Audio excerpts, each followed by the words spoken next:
आयज आमी पळयत हांव जेजू आपल्या स्वर्गार वचपाची तयारी करता आनी तो जाणा जेरुजाल्यांत ताका कितें जावपाचें आसा तें, आनी तो ताची वाट जेरुजाल्या वचपाची वाट तो दवरता. आनी आतांच आमी आयकल्या ही घडणी घडटा.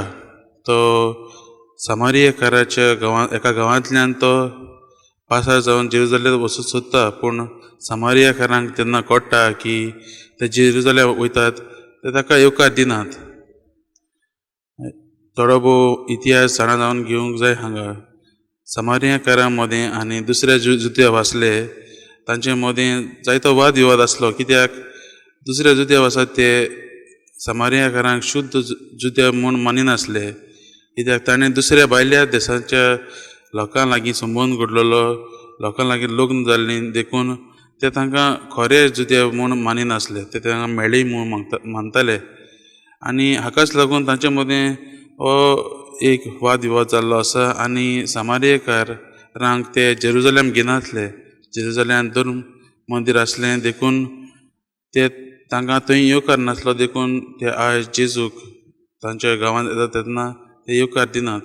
आनी आमी पळयलां जाकोब आनी जुआंव जबेदेवाचे पूत ते रागान भरतात आनी जेजूक तांकां लासूंक उडोवंक ते म्हणटात, आमी तांकां लासून उडोवंक स्वर्गांतल्यान उजो मागुया काय म्हणून.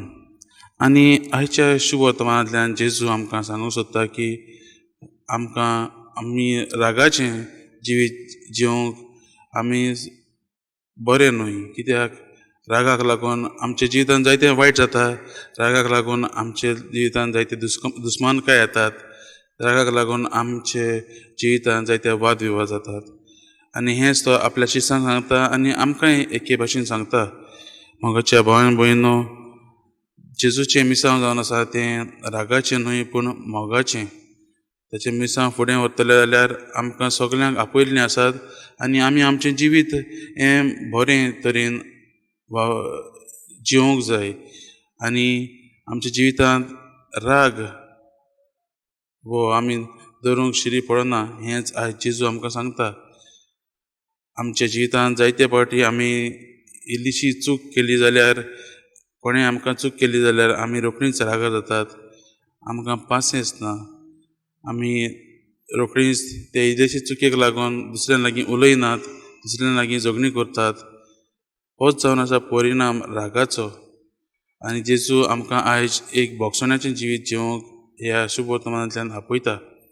तर आयज आमी मागण्यांत बसता आसतना हें स्तोत्र 51 तांतली 10वी ओळ आमी आमचे मागणें करून घेवया.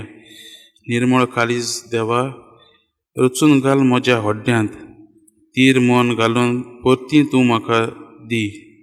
तुज्या सोडवणेचो परतून म्हाका संतोश दी.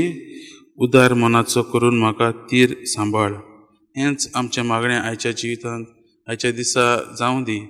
आनी आमी आमच्या जिवितांत जायतीं जाणां आमचे भावा भयणां लागीं, आमच्या घराब्या लागीं जायतीं दुस्मानकाय आसतल्यो. तर आयच्या मागण्यांनी आमी तांचो उगडास करुया आनी तांकां भोगसूंचें काळीज आमी देवा लागीं मागुया. हीच कृपा आयच्या आमी मिसाचे भेटेन मागुया.